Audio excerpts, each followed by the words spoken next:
الله على أعدائهم أجمعين إلى يوم الدين أما بعد فقد قال سبحانه وتعالى في كتابه المجيد والفرقان الحميد قوله الحق وهو أصدق القائلين بسم الله الرحمن الرحيم ولنبلونكم بشيء من الخوف والجوع ونقص من الأموال والأنفس والثمرات وبشر الصابرين الذين إذا أصابتهم مصيبة قالوا إنا لله وإنا إليه راجعون أولئك عليهم صلوات من ربهم ورحمة وأولئك هم المهتدون صلوات محمد.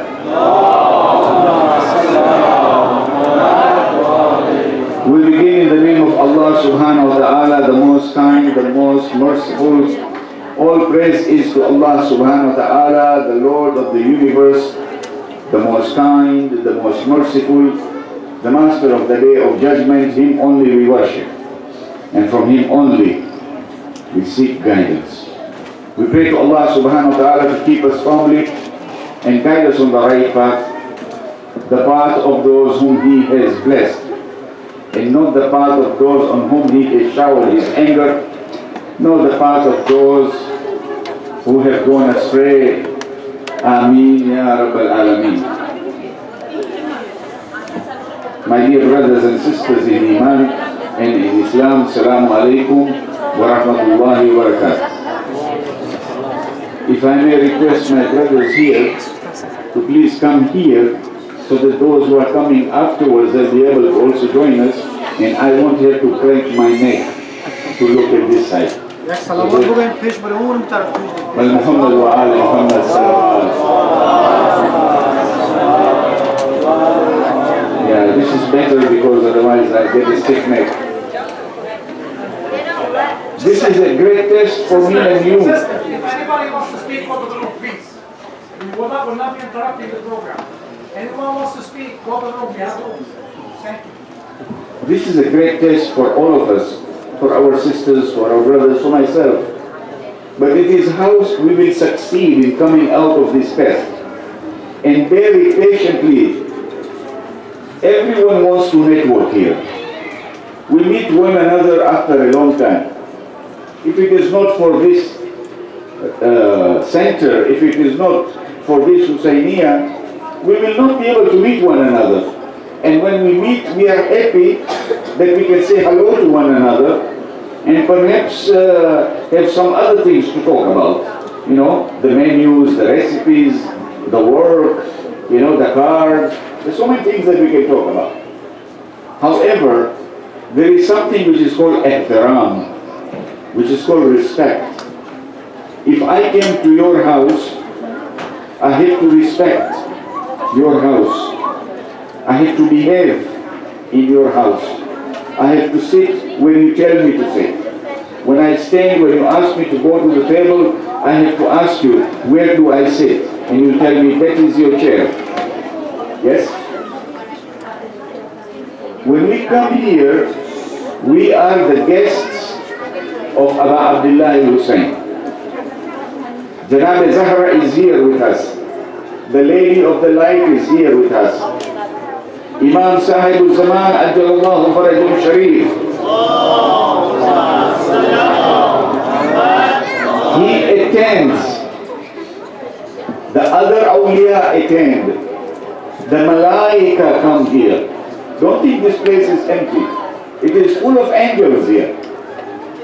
And if you see them, if Allah had given us the basara and the basira to be able to see the malaika, there will be no place to put our feet. There's so many. So we need to have some ihtiram for this center, which does not belong to us, but we belong to the center. The center does not belong to us. We belong to the center. And when we belong to the center, Hussein will belong to us. Salawat wa Muhammad. And when we hear the recitation of the Quran, reminded me of the Prophet's hadith, when he said, when Quran is recited, there should be silence. Silence for the Quran's recitation and listen. the Quran is being recited, I have to listen. When I was young, I wondered why would it be? I have friends I can talk to. Why should I be listening? Well, the guy is reading the Quran, he will finish and he will move on. I was like that.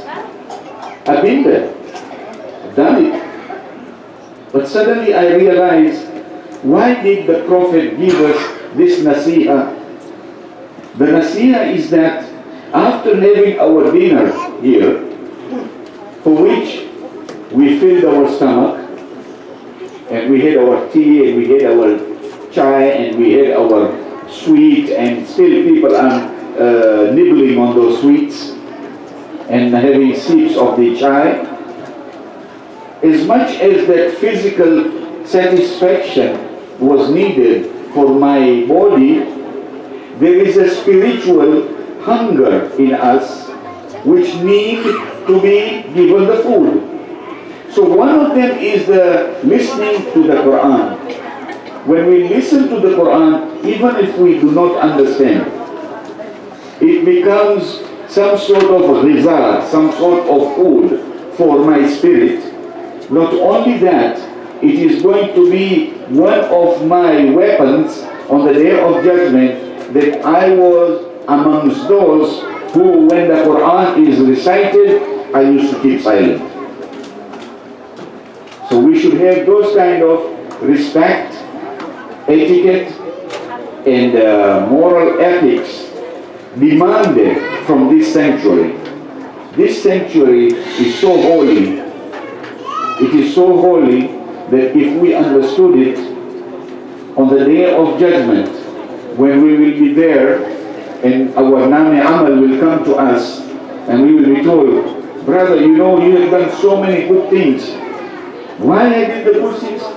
You were suffering when you were sitting in the Husayniyah, and you were enjoying it because of the love of Aba Abdullah. And for that, Allah says, this is your reward in heaven.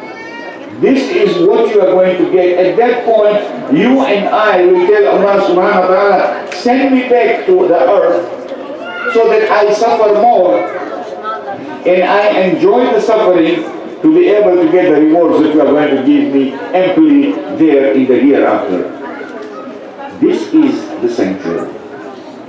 So let us give that respect and honor to Aba Abdullah in his house and continue on this noble journey. Salawat by Muhammad.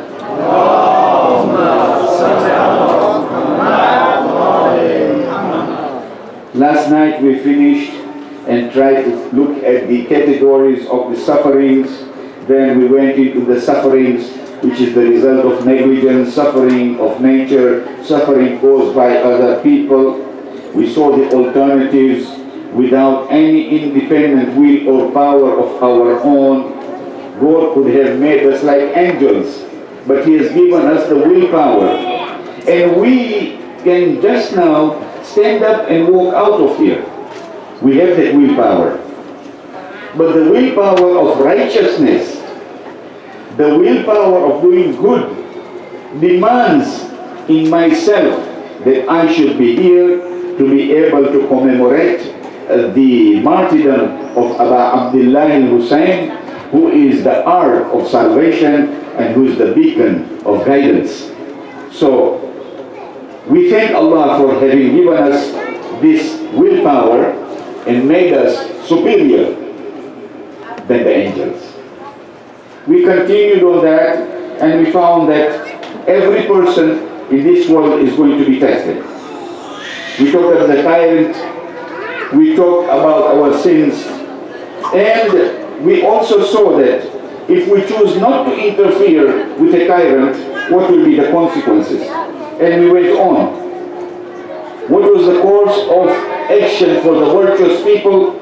Should they surrender to the king's godlessness, or should they continue in their effort to make him amend his ways? We are told that if they surrender, if we surrender, the success which we have achieved so far will turn into failure. So if you see anything which is going on which is unjust, which is oppression, we need to stand up. But we need to stand up nicely. We need to stand up so that we are politically correct. We have to use nice language. We have to be gentle in doing whatever we are doing. So when we write anything we hear on the TV or whatever, anything we hear or we read in the papers, we can write to the editor. We can pick up the phone.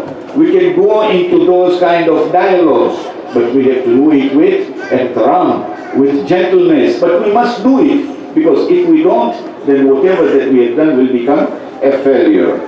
If we do not surrender, then there will be no alternative for us but to endure the hardships which will be inflicted upon us by the tyrants.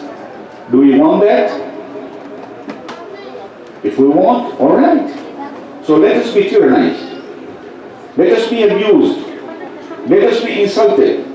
Let us be humiliated. Is that what we want? We are here as Americans in the United States of blessed America. We have the same right as anybody else, whether whatever kind of language we have, whatever kind of religion we have, whatever kind of color we have, we are all one nation. And therefore we have to abide by the Constitution of the United States of America, and Islam demands on me that I abide by the Constitution of the country that I live in. I cannot say because Islam is telling me to have 4 wives and this constitution is telling me to only have 1 wife, therefore I disagree with that. That is wrong. If the Constitution of the United States of America is telling me I cannot have more than 1 wife, then Islam is telling me to abide by that. But if I say no, then I might as well pack my bags and go where I came from. I don't belong here. Are we clear on this? This is a test for us. This is a suffering for us. And we have to bear this suffering patiently and joyfully. If we can do that, then not only will have assimilated and we have integrated selectively with the culture and the modern way of life of the United States without losing our Islamic identity. Salawat bar Muhammad.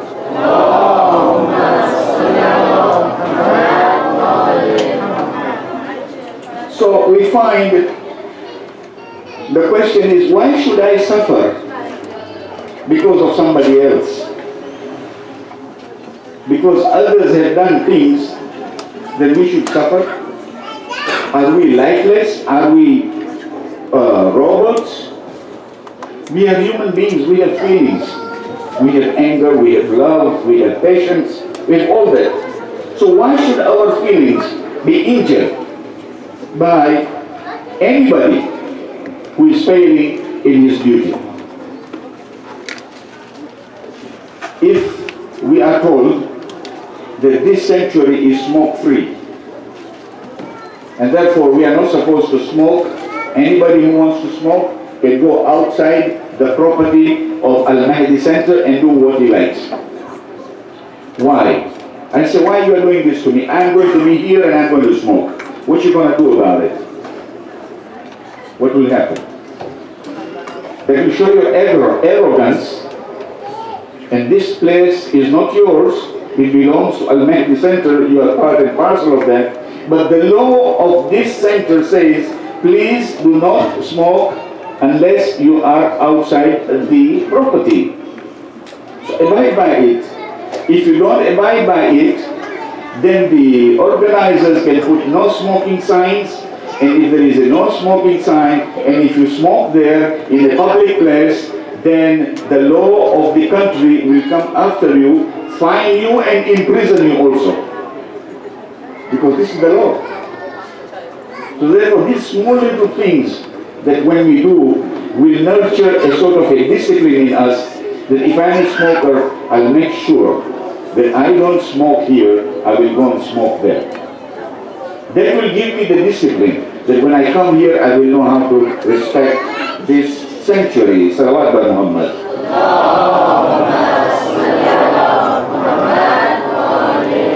Everyone is going to be tested, whether you are a Muslim or you are not a Muslim. And everyone will be punished and rewarded according to the Sharia, according to the law, according to the ethics that have been kept by Allah subhanahu wa ta'ala, whether it is here or it is in the hereafter. Allah subhanahu wa ta'ala, according to us, rewards a man for his suffering, whether he is a Muslim or he is not a Muslim. And many times we are asked, how come the non-Muslims are not getting problems? Only problems we are getting. But have we asked them? Have we ever asked them to find out what problems they are going through? The guy is in debt up to his nostrils. He is got all the debts on his car, and he is going in a Tesla, in a car, and you say, see how happy he is. You don't know how happy he is not. How unhappy he is, we don't know. We just look at the face of it. On the other hand, if he is blessed with all those facilities, he must have done something good to earn it. And therefore Allah rewards him. He must have done something to give to somebody, something to be able to get that reward. Because in giving there is pleasure. In giving there is love. In giving there is immense rewards that can come back to us. Let me give you as an example. In our books of Furuq, we have something called Khums. Yes? In Khums we know, I don't want to go into the Sharia of it, but in Khums we are supposed to give 20% of the net saving every year from our savings, of which 50% will be Sahna Imam and 50% will be Sahna Sadat. All those who are giving out that Khums, they get back tenfold. Those who are giving, they are getting tenfold. And trust me, you are getting it so much that it will come out of your ears and nostrils. Because you have given it. You have given to whom? You have given it in the name of Allah subhanahu wa ta'ala to his representative on this earth, and you have given it to those who had given such suffering for maintaining Islam, that there is a hadith of the Prophet that the time when Islam was being nurtured, there was so much poverty, that there was one piece of date which one person would put in his mouth, suck it and give it to another one, and then give it to the third one, and give it to the fourth one, and they would only suck on that one piece of date. There was that kind of poverty. In that kind of poverty, the Islam was being nurtured. The Islam's seeds were being put into the ground to hear the beautiful tree that we have of Islam today.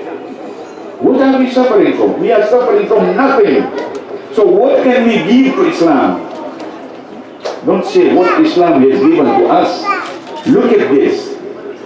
There was a time, during the time of the persecution of the Sadat, that the ladies of the Ahlul Bayt and the ladies of Al Rasul were so poor that in home they had only one chadar to pray with. That chadar was being given to one lady to pray, and the chadar was given to the another one so that she could pray, and then it would continue like that. That kind of poverty, that kind of persecution, that kind of atrocities were meted to the ladies of the house of the Prophet during the time of nurturing and missionary of Islam, that we got this Islam intact today the way it is. They could not even say La ilaha illallah. They could not say Muhammadur Rasulullah. Otherwise they will be punished. The names of the awliya, for example, the name of Imam Ali alayhi salatu was salam, salawat bar Muhammad. Nobody could say the name Ali. Nobody. He was known as Abu Zainab. The name Ali was being put in the horse shoe. You know the horse and the shoe of the horse? The name Ali was being put in the horse shoe so that the name of Ali would be always founded onto the earth.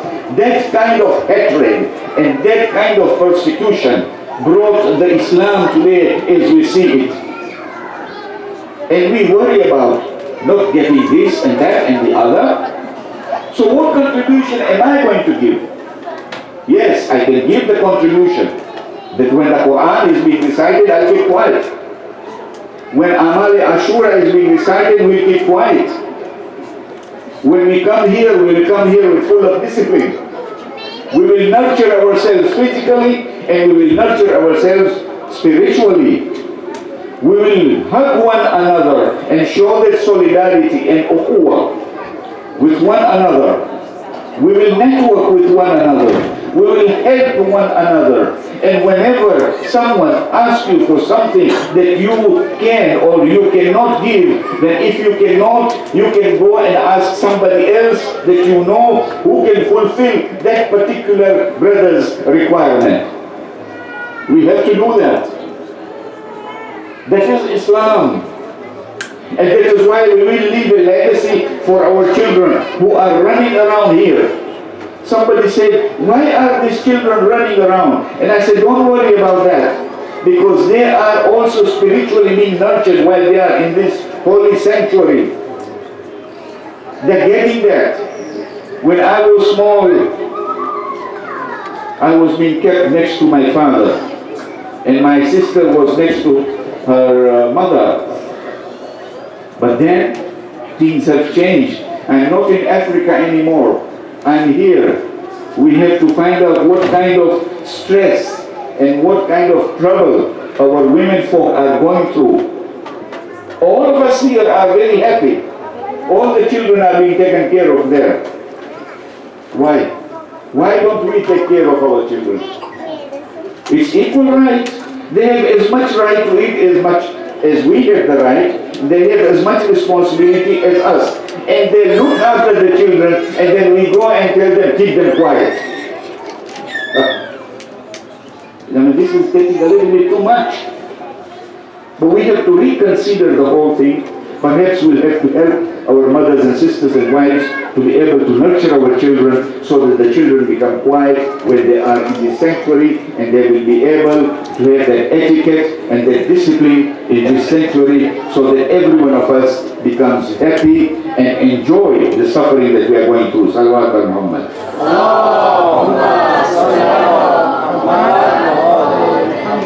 There is one difference I would like to say also, that there are sins we commit against Allah subhanahu wa ta'ala, and there are sins we commit against others.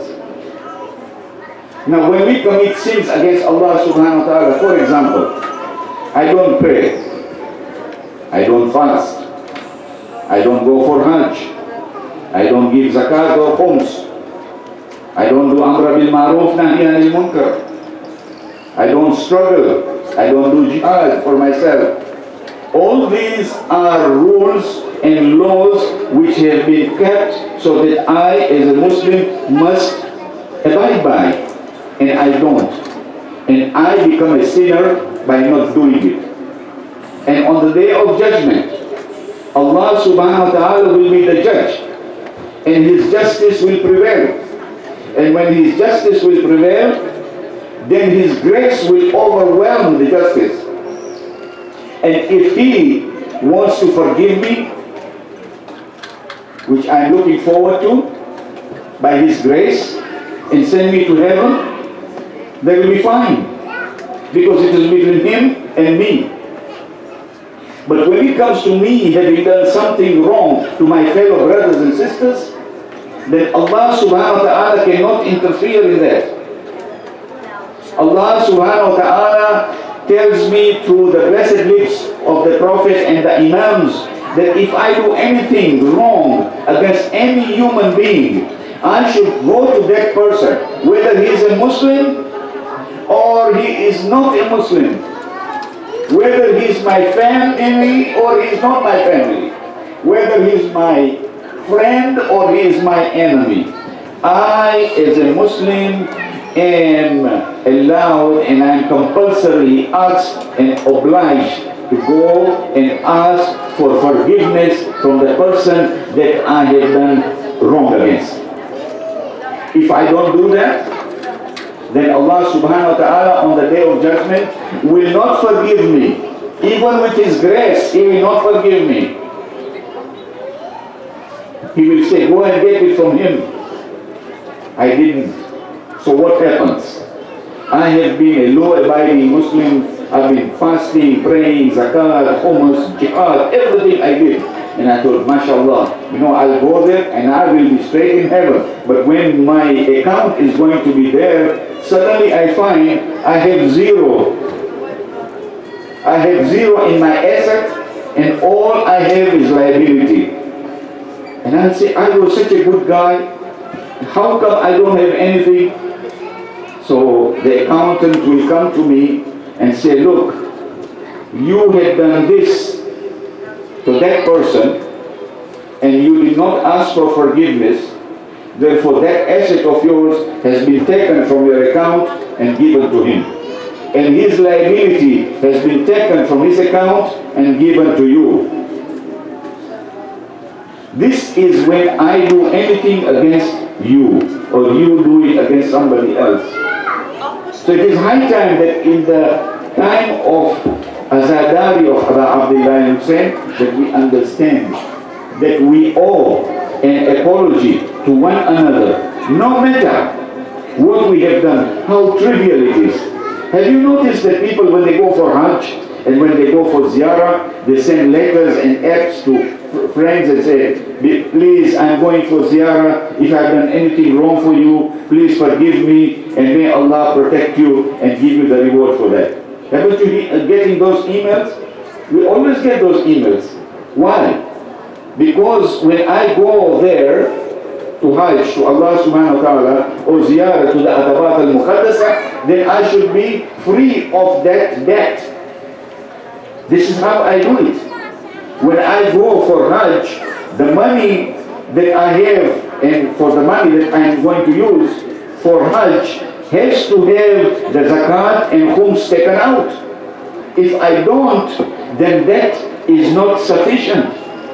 That Hajj is not going to be applied because I have not taken that part of my property which belongs to Allah subhanahu wa ta'ala to be given to those awliya or their representative or to those people whom He has designated before me. If I don't do that, the Hajj is not going to be kabul for me.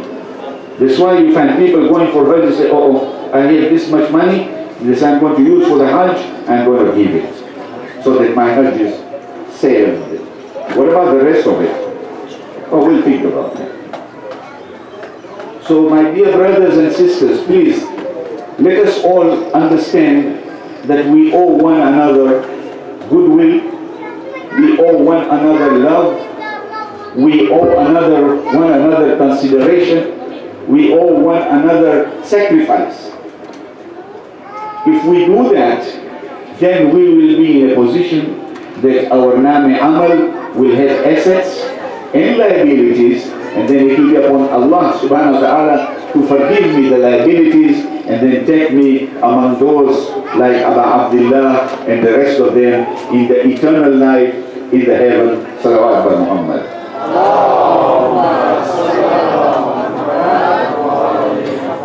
Because sometimes when I suffer here, my sins that I have committed get washed away, and so the punishment in the hereafter is also washed away.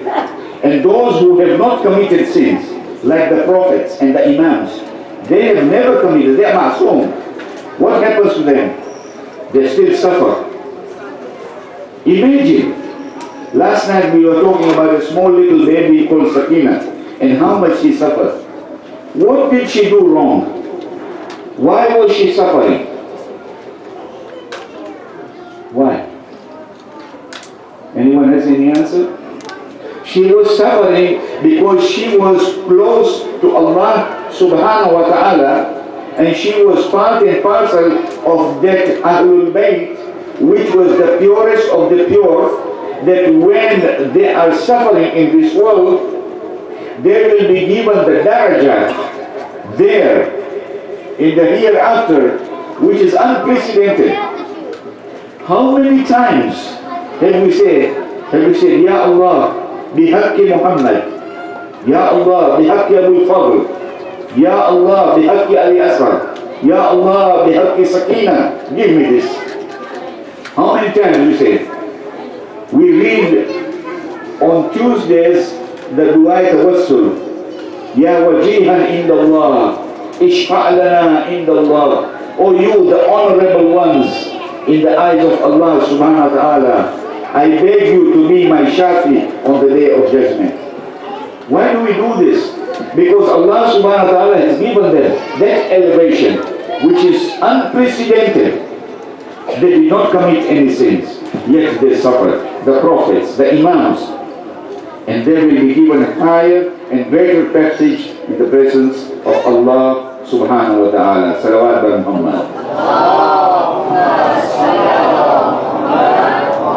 Sometimes the tests come as a warning to sinners or a punishment to those who have transgressed.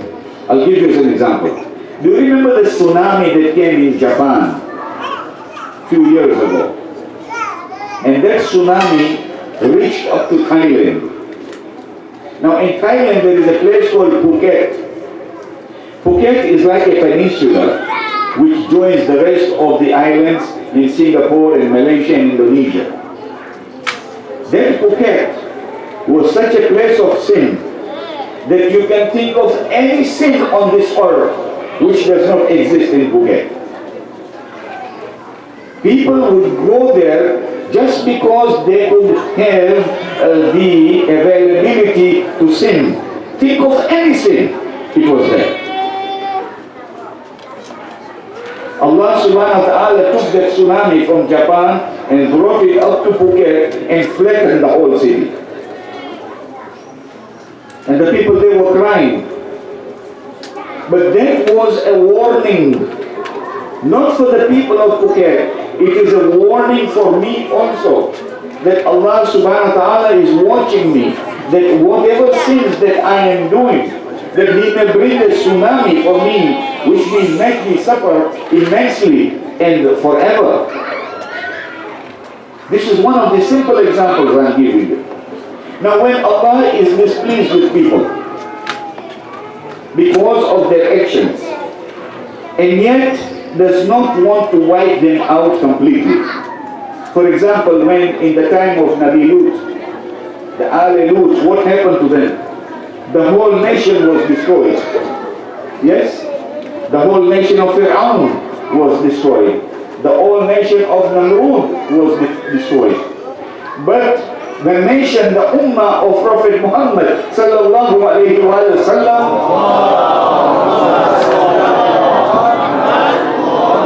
will not be destroyed, because this is the ummah of Rahmatul lil Alameen.